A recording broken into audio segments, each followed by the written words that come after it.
Boa tarde a todos, sejam bem-vindos a mais um call de resultados do Fundo de Investimento Imobiliário VBI Logístico, o LVBI 11. Meu nome é Juliana Freitas, sou responsável pela área de relações com investidores da VBI. Gostaria de informar a todos que este call está sendo gravado e esta apresentação estará disponível no site do fundo www.lvbi11.com.br e também no YouTube da gestora. Durante a apresentação, as perguntas poderão ser enviadas pelo chat e serão respondidas no final do call. Informamos que previsões acerca de eventos futuros estarão sujeitas a riscos e incertezas que podem fazer com que tais expectativas não se concretizem ou sejam diferentes do esperado. Essas previsões emitem a opinião da gestão unicamente na data em que são feitas e o fundo não se obriga a atualizá-las. Agradeço primeiramente a presença de todos e passo a palavra agora ao Alexandre Bolsoni, Head de Projetos no segmento logístico da VBI, que liderará esta apresentação. Boa tarde, Alexandre. Boa tarde, Juliana. Boa tarde a todos. Mais uma vez, aí, obrigado pela presença de todos que nos estão assistindo aqui ao vivo e também aqueles que provavelmente assistirão a gravação em nossos canais de podcast, nosso site, para melhores informações. Então, já seguindo aqui para a nossa apresentação em si, hoje a gente vai passar na mesma estrutura que temos feito aí as últimas apresentações. Rapidamente, uma pequena lembrança do que é o fundo, um pouco do panorama de mercado do segmento logístico, tanto no Brasil e nos mercados onde nós temos ativos. Falar um pouco dos principais destaques aí do terceiro trimestre de 22, como está o nosso portfólio, passando também pelo resultado desse terceiro trimestre e algumas estimativas que temos aí para o futuro. E no final abriremos aí para eventuais perguntas e respostas para esclarecimentos adicionais. Então, lembrando um pouquinho o que é o fundo, né? O fundo hoje, acho que um dos destaques aí, um pouco mais de. A gente tem sempre aquele mantra, aquele 3 pilares que a gente comenta, a gente quer ter um fundo que seja líquido, tanto em ativos quanto com relação às suas cotas no mercado, um portfólio diversificado, tanto com relação à localização geográfica e principalmente ativos e locatários, e também, e por fim, um portfólio que seja resiliente, com o objetivo de entregar dividendos recorrentes e estabilizados para os nossos cotistas. Acho que como destaque, nós temos aí os 10 ativos, né, sendo que um deles ainda temos a fazer a escritura definitiva de compra e venda, que falaremos hoje aqui, que é o Cajamar. Os outros 9 já estão dentro do nosso portfólio, e com destaque pelo aumento também do número de cotistas do fundo. Hoje já são mais aí de 60 mil cotistas dentro do fundo, que tem aí aproximadamente 480 mil metros quadrados de ABL própria e um patrimônio líquido de 1,4 bi de reais. Então, aqui um pouco da linha do tempo, acho que eu posso passar um pouco mais rápido, mas só lembrando, então, que o fundo teve o IPO lá em 2018, uma primeira emissão aí de 303 milhões de reais, onde tiver aquisição de 2 ativos, Guarulhos e Extrema, depois uma nova emissão lá no ano 2019, onde foram aquisição aí de mais 5 propriedades, entre elas a expansão lá do ativo de Extrema.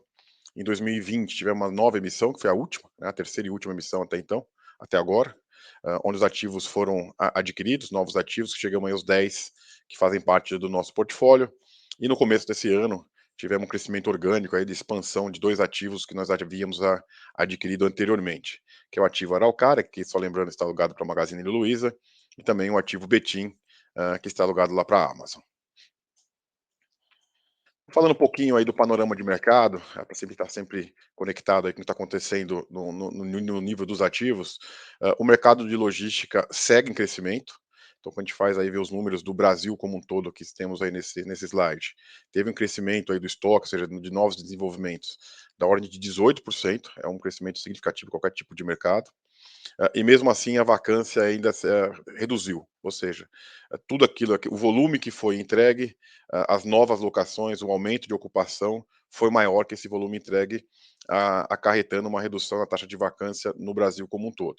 Então saiu lá no terceiro trimestre de 21 de um patamar de 12% para um patamar de 10%. E com isso, né, quando a gente fala que um patamar de 10%, um pouco entre 10% e 12%, é um patamar de equilíbrio de mercado, um pouco abaixo de 10%, já começa a ficar mais favorável ao proprietário do que para o inquilino, ou seja, uma certa escassez de espaço para locação. Tivemos um incremento significativo do preço de locação, do preço pedido, né? No Brasil, ele teve um incremento aí da ordem de quase 19% nesse período, saindo de um patamar médio de 19,39 para R$ 23 o metro quadrado. Isso muito em função da contínua demanda para ativos de qualidade, e principalmente a gente começa a ver aí, em função do aumento do custo de construção significativo nos últimos 24 meses, o repasse desse aumento de custo para o preço pedido de locação dos ativos, principalmente esses mais novos. Falando aí um pouquinho com relação ao mercado e pegando os principais números aí, especialmente mais de São Paulo, a gente pode ver que todo esse novo estoque que tem sido entregue nos últimos anos tem sido alugado. A gente teve um período aí, que a gente coloca em vacância em queda, que ficou entre 2017 e 2020, onde a ocupação foi maior que o novo estoque, ou seja, a metragem quadrada ocupada foi maior do que aquilo que foi entregue em novos desenvolvimentos. Isso fez com que a vacância caísse significativamente, de um patamar aí de 25% para um patamar de 12% aqui no estado de São Paulo, e ela vem se mantendo durante o ano de 2021 e durante o ano de 2022. Mesmo nesses anos, a gente teve entregue de novo estoque, de novos produtos, significativamente maior que os anos anteriores. Quando a gente olha aí o ano 2021, tivemos um pouco mais de 1,5 milhão de metros quadrados entregues, que foram praticamente todos ocupados, mesmo volume de novo estoque. E se a gente olhar aí os primeiros 9 meses do ano de 2022, o volume entregue continua grande, já superando 1 milhão de metros quadrados, e as novas locações continuam seguindo o mesmo volume, o mesmo patamar de novo estoque, deixando a taxa de vacância estabilizada nesse patamar próximo entre 10% e 12% no estado de São Paulo também. Vale lembrar sempre que no estado de São Paulo a gente diferencia, a gente entende que o mercado se divide, e o mercado como um todo é analisado através de raios, quando comparado com o centro da cidade de São Paulo. O raio 30 é o raio mais demandado, que é o mais próximo do centro de São Paulo, mais na região metropolitana em si. Hoje apresenta algo em torno de 10% da taxa de vacância, ou seja, existe uma certa escassez de ativos de boa qualidade nessa região. Diferente um pouco das regiões entre 30 e 60 e acima de 60 quilômetros do centro de São Paulo, onde a taxa de vacância é um pouco maior, justamente por ter uma barreira de entrada um pouco menor. Né? Dentro da nossa estratégia, todo o portfólio do LVBI está localizado no raio 30, como eu disse aqui anteriormente, é onde tem a taxa de vacância menor, porque basicamente existe uma maior demanda de ativos nessa região, em função do last mile, que é a necessidade de entrega rápida no segmento logístico para o cliente final, né, e uma restrição maior para o desenvolvimento de novos ativos em função de uma escassez de terrenos para desenvolvimento de ativos logísticos.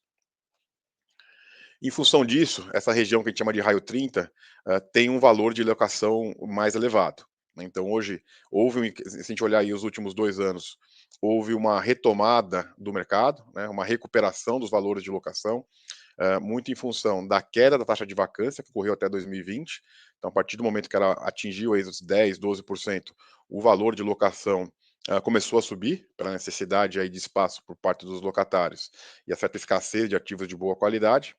E essa subida vem se sustentando nos últimos 2 anos, atingindo aí no raio 30, quase que R$ 30 o metro quadrado de preço pedido, também em função desse repasse do aumento de custo de construção do segmento logístico como um todo. Né? As demais regiões, que é acima do raio 30, que é 30, 60, 60, 120, como a gente coloca no slide anterior, sempre demora um pouquinho mais para recuperar, para sentir esse reflexo, e vai muito ainda no embalo dessa região do raio 30. Por isso que, mais uma vez, que a gente gosta de estar no raio 30 de São Paulo, que é a região onde os valores de locação recuperam mais fácil no momento mais favorável ao mercado para os proprietários, e no momento de crise, vamos chamar assim, ele deveria segurar um pouco mais o preço quando comparado com as demais regiões. Falando um pouquinho aí dos outros mercados onde nós temos ativo, lá o segundo maior mercado onde temos ativos é o estado de Minas Gerais. Nós temos um ativo na região de Extrema, que é bem próximo aqui da divisa com São Paulo, e outro ativo na região metropolitana de Belo Horizonte, mais especificamente na região de Betim. No estado de Minas Gerais, a taxa de vacância é muito baixa. Né? Quando a gente olha em Extrema, que tem um estoque relativamente grande, de 1 milhão de metros quadrados, já é um polo logístico bem consolidado, a taxa de vacância é de 2%. Então, assim, a manutenção do preço lá é ok, a gente consegue repassar o reajuste anual pela inflação para os locatários. A gente não tem tido problema de relocar os espaços lá que foram desocupados por um motivo ou outro, ou seja, estamos muito bem posicionados nesse mercado. E o mesmo acontece na região metropolitana de Belo Horizonte, onde basicamente o mercado está concentrado aí em 2 cidades, Contagem e Betim, que tem aí uma taxa de vacância também muito baixa, né, ou seja, a gente tem ativos, em um mercado onde a taxa de vacância é baixa, temos uma proteção aí com relação aos nossos valores de locação, que se mostraram também uma recuperação, grande aí nos últimos anos, principalmente na região metropolitana, de Belo Horizonte, que vinha sofrendo um pouco mais há uns 3, 4, 5 anos atrás, e hoje os melhores tem um preço médio no patamar de R$ 23 o metro quadrado, mas os melhores ativos, mais próximos da região da cidade de Belo Horizonte, já se fala em valores acima de R$ 25 o metro quadrado para esses ativos mais bem localizados, com relação aos demais da região metropolitana como um todo. Seguindo aqui para o estado do Paraná, na região metropolitana de Curitiba, onde temos o ativo Araucária, que está alugado para a Magazine Luiza, também tem hoje uma taxa de vacância abaixo dos 10%, está no patamar de 7,9%, ou seja, também temos uma posição mais favorável hoje ao proprietário do que ao locatário. Não existe grandes áreas disponíveis de ativos de qualidade, até o grande inquilino que vai procurar alguma área disponível hoje na região metropolitana de Curitiba vai ter um pouco mais de dificuldade. E hoje o valor de locação lá está no patamar de R$ 20 o metro quadrado e também vem mostrando uma recuperação. Os ativos recém-desenvolvidos lá na região já falam em preço pedido muito mais próximos de R$ 25 o metro quadrado do que a média aí dos R$ 20 o metro quadrado. E por fim, o estado da Bahia, onde temos o ativo Aratu, também apresenta uma taxa de vacância baixa, abaixo aí dos 10%, patamar de 7%. Vale salientar que ele tem um estoque relativamente pequeno, um pouco mais de 1 milhão de metros quadrados de estoque de condomínios logísticos, que é basicamente o tamanho do mercado de Extrema, né? É um mercado que se vem desenvolvendo muito, mas todo o estoque de qualidade que vem sendo desenvolvido lá tem sido alugado, né? Em função dessa escassez de ativos de boa qualidade, os valores estão um pouco mais elevados quando comparado com outros mercados, um preço médio aí no patamar de R$ 25 o metro quadrado e vem se mantendo, né? Vale salientar que teve uma redução aí da taxa de vacância do mercado como um todo, porque tinha um ativo que foi desenvolvido aí no final do ano passado que foi alugado, o seu espaço foi alugado e reduziu bastante, principalmente no município de Salvador, onde tínhamos uma vacância maior aí nos últimos trimestres. Então, com esse patamar, com esse panorama aí do mercado como um todo, vamos entrar aqui no fundo, os detalhes um pouco mais com relação ao que aconteceu no fundo no terceiro trimestre, né? Acho que como destaque principal nesse terceiro trimestre, tivemos o Habite do ativo Cajamar. Lembrando que o ativo Cajamar foi um ativo que foi adquirido em construção, em desenvolvimento, no terceiro trimestre do ano passado, né? Nós fizemos um pagamento da metade do preço acordado na época a título de sinal, e estamos aguardando o desmembramento de uma matrícula maior para a obtenção da matrícula individualizada do nosso galpão para que a escritura seja lavrada.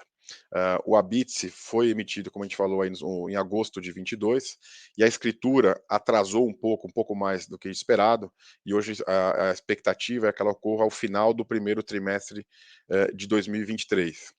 O pagamento do saldo do preço será através do instrumento de alavancagem, de uma dívida que o fundo vai estruturar. Isso já vem sendo discutido por nós há um bom tempo, até em função desse um pouco desse atraso. O fundo não vem sendo prejudicado, vamos chamar assim, com relação a esse atraso, tem até algumas penalidades que o fundo vem recebendo do vendedor em função desse atraso. E vale também lembrar que esse ativo que ainda está vago, já estamos trabalhando na alocação dele, e ele ainda possui 12 meses de renda mínima garantida a contar da data da escritura.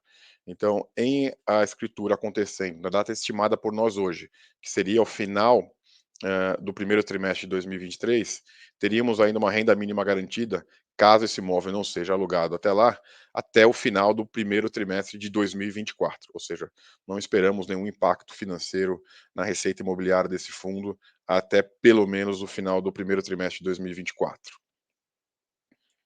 Entrando então um pouco no nosso portfólio, não tivemos grandes alterações. Como falei, temos os 10 ativos aí que já a grande maioria dos nossos cotistas já conhece. Eles estão divididos aí em 4 estados, como eu já comentei, né? A gente tem uma concentração maior que faz parte da nossa estratégia no que a gente chama no raio 30 de São Paulo, que é a região mais demandada do país e onde tem uma maior barreira de entrada para novos ativos. Então, a expectativa é que a gente mantenha pelo menos esses 40%, e pensando no crescimento do fundo futuro, a ideia seria continuar fazendo aquisições em ativos nessa região. E aí, o restante do nosso portfólio, algo em torno de 58%, dividido em 4 diferentes regiões. A maior delas ainda é Extrema, que é um único ativo. Vale lembrar que o ativo de Extrema, gerencialmente, internamente, a gente considera até como 2 ativos, porque metade dele, basicamente, é um BTS Panbev, que vai até o final do ano de 2029, então, ou seja, tem bastante resiliência nesse ativo, nesse contrato também. E os 3 outros ativos estão localizados na região de Salvador, Curitiba, e Belo Horizonte, que são 3 ativos diferentes, mas também bem locados, muito boa qualidade e também resilientes com relação aos seus contratos de locação, os seus locatários e principalmente na qualidade técnica desses ativos. Falando um pouco ainda da carteira de ativos, também sem grande alteração. Nosso maior ativo, como eu disse, ainda em Extrema, em termos de percentual de receita.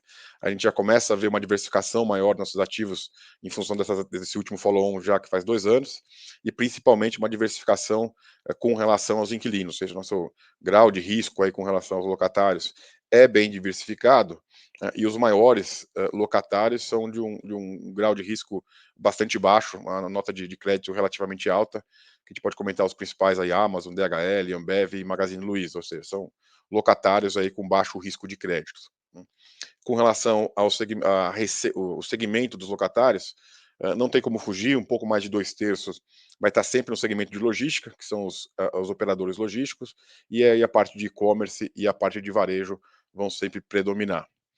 Vale destacar também que o nosso portfólio entendemos ser de excelente qualidade, 95% do nosso portfólio hoje são de empreendimentos classe A, que tem as melhores especificações técnicas, e também com relação à resiliência, com relação à tipologia dos contratos, né. A gente tem aí hoje quase 27% de contratos atípicos e o remanescente de contratos típicos.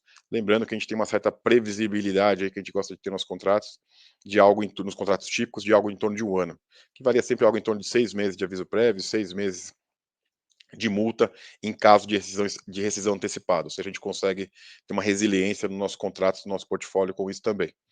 E por fim, vale só comentar aí que a gente vê já quase que a igualdade entre GPM e IPCA, então os inquilinos têm preferido um pouco mais IPCA em função da disparada do GPM aí dos últimos anos, a gente não quer ficar operando aí com índice, então hoje está bem balanceado entre IGPM e IPCA no nosso portfólio. Com relação aos vencimentos dos contratos de locação, 90% dos nossos contratos vencem a partir de 2024, né. A gente tem um prazo médio remanescente superior a 5 anos, e é que a gente fala da previsibilidade, da resiliência do nosso portfólio. Um exercício que a gente faz aqui, se por acaso, um caso meio absurdo, se todos os inquilinos quisessem rescindir hoje o contrato, teríamos ainda 2,3 anos de recebimento de aluguel, seja em função de aviso prévio a serem cumpridos, seja em função do recebimento de multa por rescisão antecipada, né. Esses 10% que a gente tem de 2023, parte deles a gente já está trabalhando na renovação, né, e está bem, esses 10% estão bem pulverizados. A nossa expectativa é que quase que todos eles hoje sejam renovados, a gente não perca nenhum inquilino desses contratos que estão por vencer ainda em 2023. Mas até lá temos que renovar esse contrato. Como eu disse, alguns deles, acho que quase já metade, já estamos aí em tratativas para renovação. Com relação aí, acho que é um ponto importante também a taxa de vacância do nosso portfólio. É um portfólio que vem apresentando uma taxa de vacância baixa, seja a taxa de vacância física, seja uma taxa de vacância financeira, mesmo a gente tendo adquiridos aí ativos vagos na aquisição, né. Então a gente teve alguns ativos que foram adquiridos que estavam vagos, na data da escritura de compra e venda, e também tivemos algumas saídas, já aí no começo de 2021, não esperadas. Então a gente conseguiu repor esses inquilinos, de forma que a taxa de vacância física do fundo, média desde o início, é de 3%, bem abaixo do mercado quando comparamos com o mercado geral, e a vacância financeira é algo em torno de 1%. Isso em função dos instrumentos negociados quando da aquisição dos ativos com os vendedores. Durante esse ano, mais no começo do ano, tivemos mais algo em torno de 13 mil metros quadrados de novas locações, e mais recentemente tivemos a saída de 3 locatários que não renovaram os seus respectivos contratos de locação. Hoje a gente tem algo em torno aí de 13 mil metros quadrados disponíveis dentro dos ativos que nós fazemos a gestão, a BL própria do fundo até um pouquinho menor, e eu posso adiantar para vocês que todos aí estão em tratativas para as novas locações. A gente tivemos essa saída aí ao longo dos últimos 2 ou 3 meses, mas estamos aí em tratativas com diferentes locatários para esses espaços, e a nossa expectativa é que essa taxa de vacância seja reduzida aí já no começo do ano de 2023. Acho que outro ponto aí que vale também comentar, acho que é um pouco com relação à cota no mercado secundário.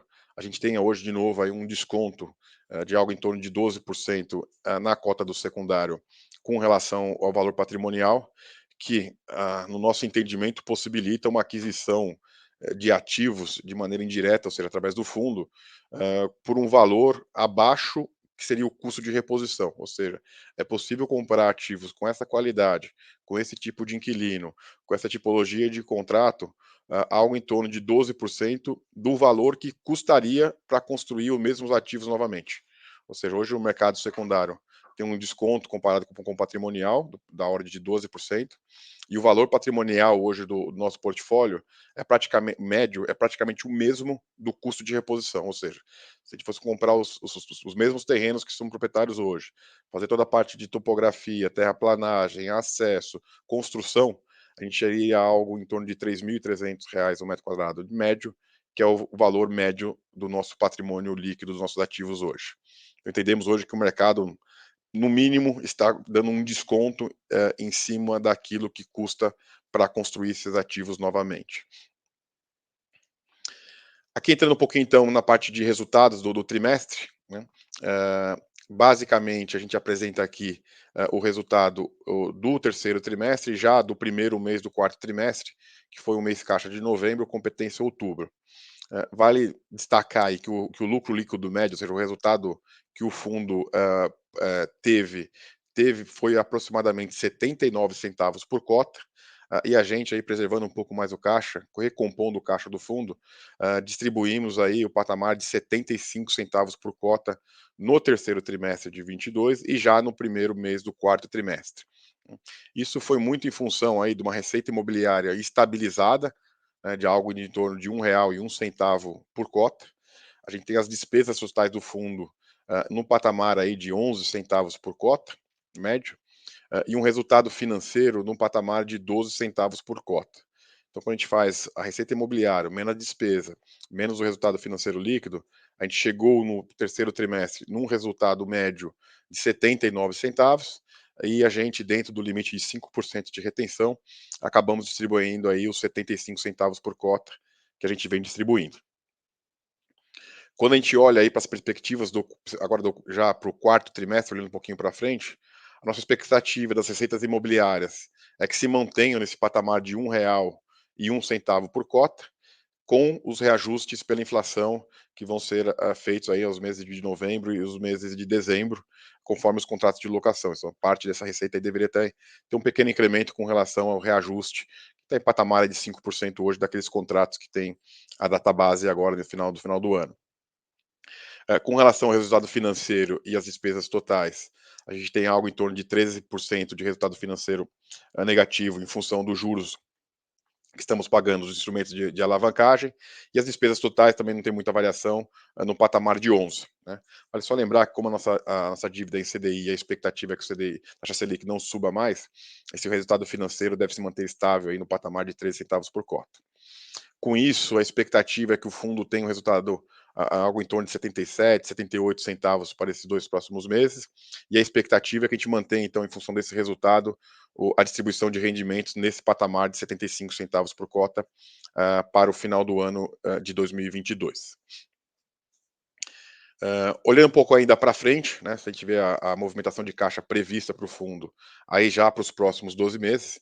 Hoje o fundo, na verdade, até o final do mês de outubro, aí a gente tinha um caixa de aproximadamente R$ 54 milhões, com as entradas e saídas previstas para os próximos meses, para os próximos 12 meses, me desculpe, a gente chegaria aí com R$ 25 milhões em caixa ao final do terceiro trimestre de 23. Este caixa seria o suficiente até para arcar com todas as obrigações até o início de 24, então a gente tem uma certa, não tranquilidade, mas o caixa está equacionado até o início de 24.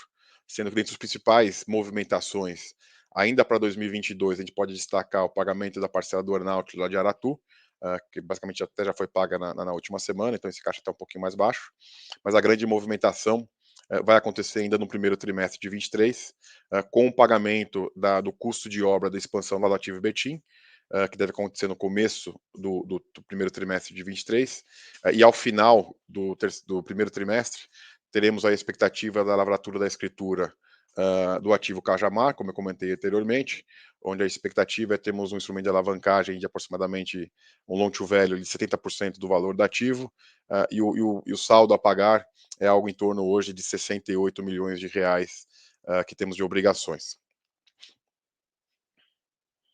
E quando a gente olha aqui para finalizar somente com relação às perspectivas já para o primeiro trimestre de 2023, uma vez a gente está no meio do mês já de dezembro, nossos principais desafios aí para o primeiro trimestre seriam a manutenção da baixa taxa de vacância. A gente não tem nenhuma saída prevista aí para o primeiro trimestre de 23. A gente tem um pequeno contrato de investimento que já está em tratativa para renovação.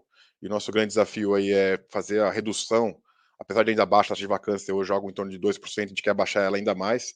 A ideia é tender isso a zero, né? Nossa expectativa aí nos próximos meses é reduzir realmente essa vacância, se não a zero, mas muito próximo do zero. E mais para o final do trimestre, a expectativa, como eu coloquei, é fazer a alavancagem em si e a escrituração do ativo Cajamar, de forma que o fundo fique estabilizado de forma definitiva com essa aquisição. Acho que aqui a gente encerra, então, a parte da apresentação, e aí a gente abre para as eventuais perguntas e respostas que que vocês que nos acompanham neste momento possam ter.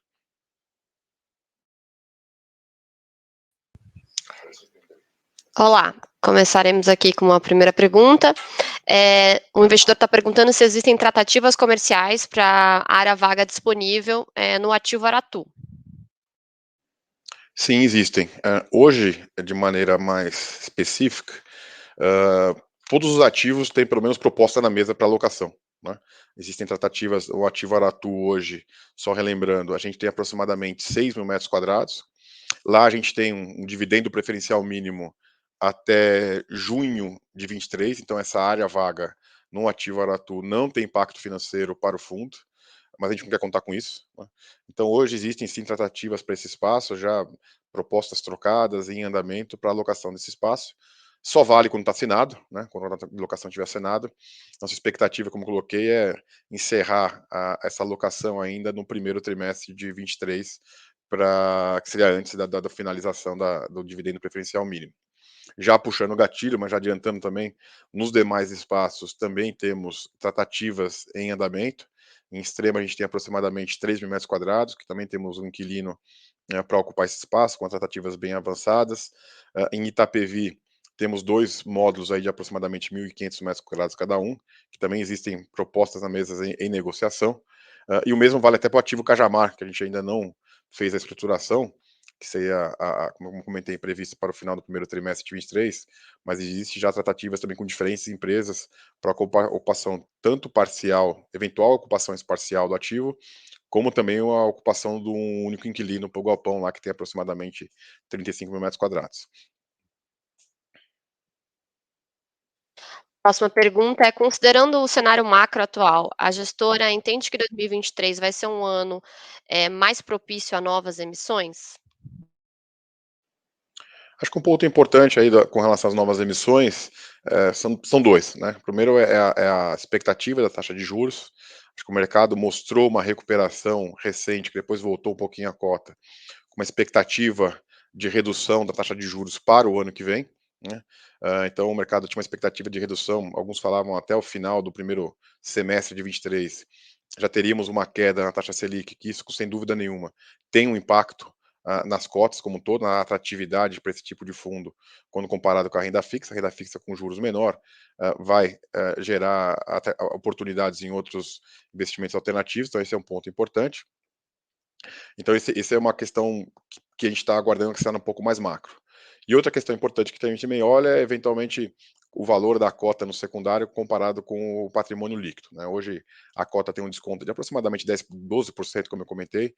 Isso também a gente entende que a cota no secundário deveria reagir um pouco mais para uma oferta ter sucesso. Então, acho que são os dois pontos, estão interligados, então acho que vale comentar. Tem uma questão macro, mas o que nos cabe aqui, que a gente pode fazer, é trabalhar no micro dentro do nosso controle. Ou seja, dentro do fundo, o portfólio continua aí uma taxa de ocupação muito alta, 98, 99%, se considerar a taxa de vacância financeira. Todos os ativos, aqueles que tiveram contratos não renovados no passado, e agora a gente acredita que vão ser locados por novos locatários, e o mercado de segmento logístico continua ainda pujante, né? Ou seja, todo aquele volume, o pessoal comentava, vai ter muita oferta, mas todo aquele volume que tem sido entregue tem sido alugado.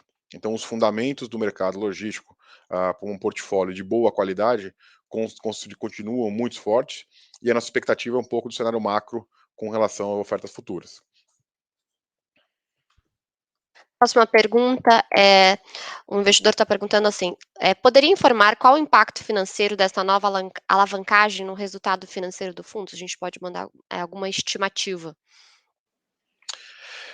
A estruturação do fundo como um todo, essa alavancagem, ela, quando a gente fez lá atrás, ela teria um impacto financeiro de aproximadamente 3 centavos por cota, mas que vai ser netado, ou seja, vai ser, no final do dia, o impacto líquido é praticamente zero, porque a receita imobiliária proveniente desse ativo, após a escrituração, vai praticamente netar, sobrar, é marginalmente positiva, porque a receita imobiliária imaginada seria maior que a despesa financeira. Então não deveríamos ter impacto final no dividendo com a estruturação dessa dívida após a obtenção da posse do imóvel para o fundo. Com essa última pergunta, existe algum mercado que a gestora vê com mais cautela dentro do mercado logístico?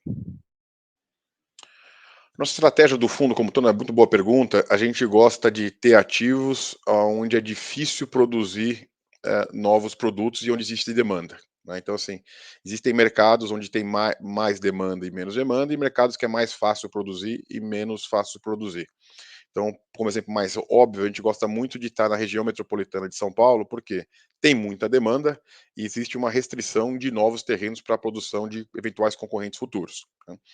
Os outros, então, a estratégia é manter algo em torno aí de 50% dentro da região metropolitana de São Paulo e evitar localizações onde existe uma baixa barreira de entrada. Esse é o nosso grande desafio. A gente gosta de ter ativos onde é difícil produzir. Então, os nossos investimentos fora do estado de São Paulo foram muito bem estudados, muito bem discutidos.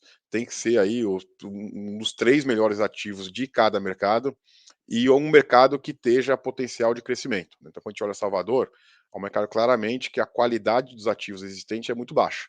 Então, a gente quis fazer um investimento lá. Hoje a gente tem entre os 2 melhores ativos da região e por um preço que faça sentido, né? Quando a gente olha lá em Betim, região metropolitana de Belo Horizonte, a gente tem um imóvel de 50 mil metros quadrados alugado para a Amazon, com ampla pátio, docas, muito eficiente, que é muito difícil produzir com uma taxa de vacância muito baixa, né? O mesmo a gente pode falar de Araucária. Então a gente analisa aí provavelmente os 10 maiores mercados de São Paulo, e a gente tem uma preferência de ter uma participação maior na região metropolitana de São Paulo.